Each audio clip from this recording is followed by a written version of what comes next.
Anggota Komisi 8 DPR RI, Maman Imanul Haq, menanggapi penetapan mantan Menteri Agama Yakut Holil Qomas sebagai tersangka dugaan korupsi kuota haji oleh Komisi Pemberantasan Korupsi. Ia meminta agar kasus tersebut diusut tuntas dan semua pihak yang terlibat dimintai pertanggungjawaban sesuai dengan hukum yang berlaku. Maman menegaskan bahwa proses penanganan perkara sepenuhnya diserahkan kepada KPK.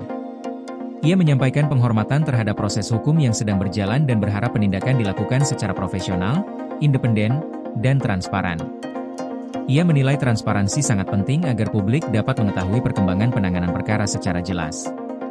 Lebih lanjut, Maman berharap kasus dugaan korupsi kuota haji ini menjadi pelajaran penting bagi seluruh pemangku kebijakan terkait penyelenggaraan ibadah haji.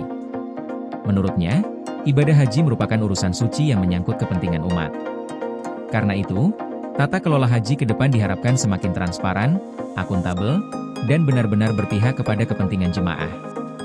Sebelumnya, KPK telah menetapkan Yakut Holil Qomas sebagai salah satu tersangka dalam perkara dugaan korupsi kuota haji tahun 2024. KPK menyampaikan bahwa penetapan tersangka dilakukan setelah penyidik memperoleh kecukupan alat bukti, meskipun perhitungan kerugian negara dalam perkara tersebut masih berlangsung.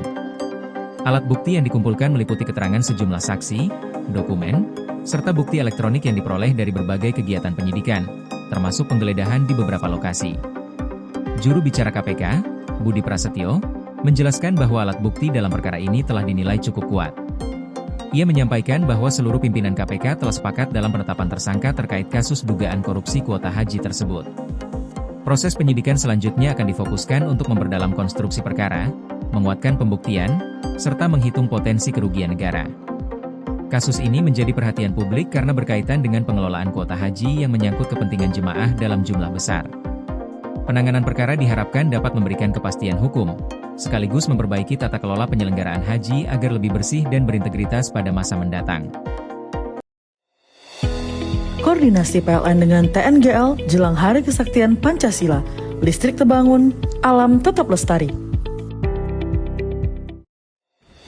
Panen perdana garam Aceh. PLN hadirkan energi untuk UMKM di momen menyambut Hari Kesaktian Pancasila.